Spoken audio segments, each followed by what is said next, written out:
here I am giving the concept of output process. The arrival follows a Poisson process for the MM1 queue, and the service is exponentially distributed, which is independent of the arrival process, and the customers leave the system. Now the question is, what is the distribution of the departure process? That means what is the inter-departure time? After first customer leaves, how much time it takes for the second customer leave the system, then the third customer, how much time it takes for the inter-departure time, and therefore what is the distribution of the departure process? That is given by the Burke's theorem. The output of a Poisson input queue with a single channel having exponential service time and in steady state must be a Poisson with the same rate as the input. So, whenever you have a system in which the arrival follows a Poisson, and whenever the system has a single channel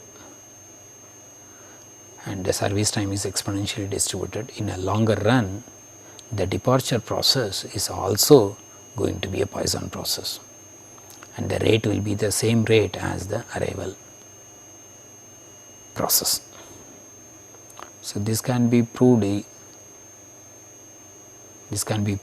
but here I am giving the interpretation using the time reverse process, because in a steady state this model is going to satisfy the time reverse model. Therefore, the stationary distribution exists, and if you make this MM1 queuing model, the underlying birth death process satisfies the time reversibility equation. Therefore, using the time reverse you can conclude the departure process, you can reverse it, and that is going to be independent of the arrival process, and this is also going to be again Poisson process. So, using the time reverse concept, one can prove the departure process is independent of the arrival process, and departure process is also Poisson process with the same rate as the arrival rate. And even though I said it is a single channel having exponential service time, and this is valid for MM1 queue, the multi-server Markovian queue, as well as infinite server Markovian queue also. So, all those models can be combined with the single channel having exponential service time. Whether it is a single server or multi-server or infinite server, this result holds good. And the next result is the number of customers in the queue is independent of the departure process prior to it. That also satisfies. Now we are giving the time dependent solution of a MM1 queue. There are many more methods to find out the time dependent solution for a MM1 queue. It started with the spectral method and the combinatorial method, and also the difference equation method. Like that, there are many more methods in the literature to find out the time dependent solution, and here I am presenting the time dependent solution by P.R. Parthasarathy, and this work is appeared in the Advanced Applied Probability volume number 19, 1987.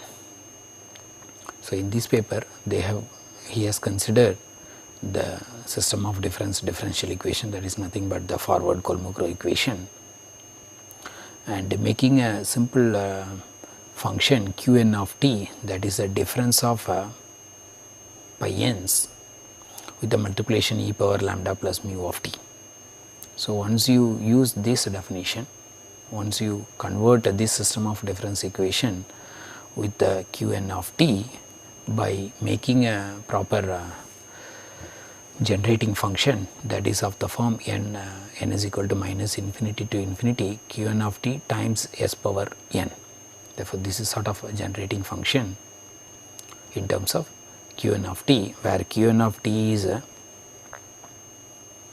for n is equal to 1 to infinity, this is of difference of mu times pi n minus lambda times pi n minus 1 multiplication e power this function, and for n is equal to 0, minus 1, 2 and so on 0.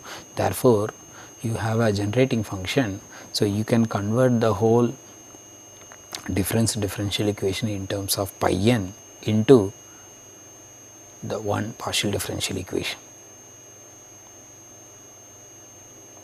With the initial condition also changes, because if you assume that I customers in the system at time 0, and this is going to be initial condition for function h of s comma t at t equal to 0.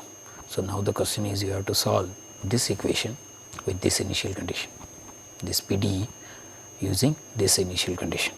So, use the some identity of modified Bessel function, one can get the solution pi n of t in terms of pi naught, where pi naught you can get it in terms of q1, where all the qn's satisfies this equation, that is in terms of the modified Bessel function.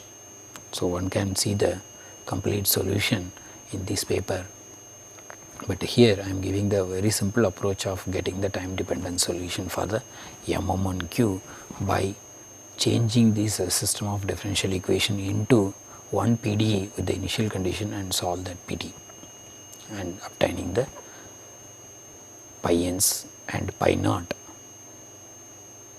in terms of a modified Bessel function. Before I go to the summary, let me give the simulation of a M1Q.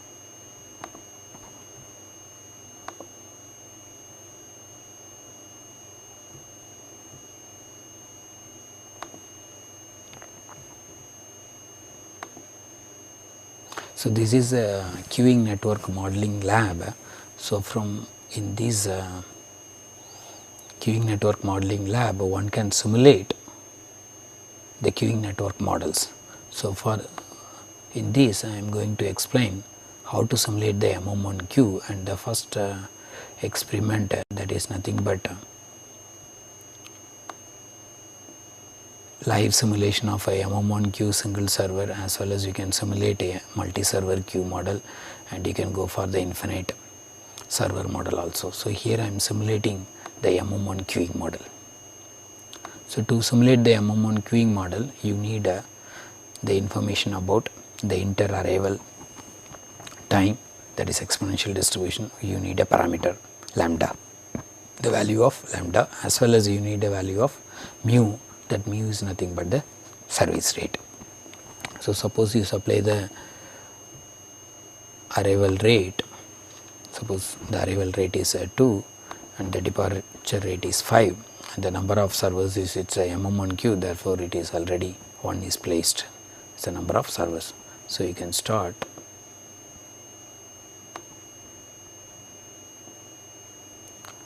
so this is the way the system increases.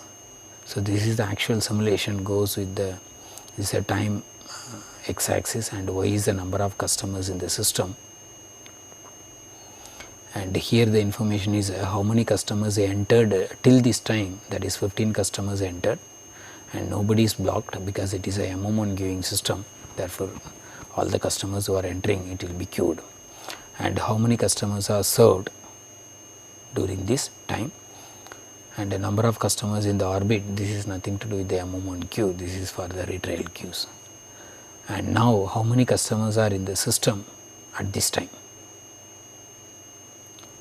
And here this table gives the performance measures, the one we have calculated the average number of customers in the system E of R, and the average number of customers in the queue E of this is mean number of customers in the system, that is E of n, the mean number of customers in the queue E of q, mean waiting time in the queue, that is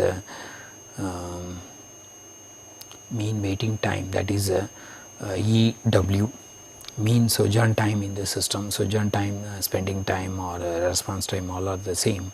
The mean sojourn time in the system is nothing but E of R.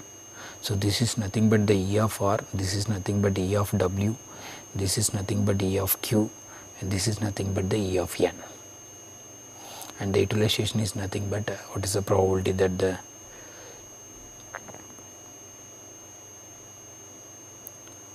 so, here I am giving the runtime, what is the average values till this time, and what is the result is going to be in a longer run in a steady state. And the blocking probability is here 0 because the system is a infinite capacity model, therefore there is no one blocked, therefore the blocking probability is 0.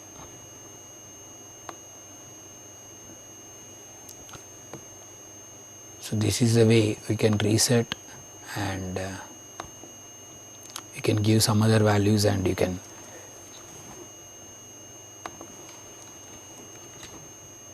start again and you get the another simulation also, and initially it gives the fixed steady state results in the steady state theoretical result, and the runtime is nothing but what is the result for the over the time. With this let me complete the simulation. So in the summary, we have started with the Kendall notation, and MM1Q is discussed. Stationary distribution, waiting time distribution, response time distribution is discussed for the MM1Q, and also the time dependent solution, and I have given the simulation of MM1Q also. These are all the reference books.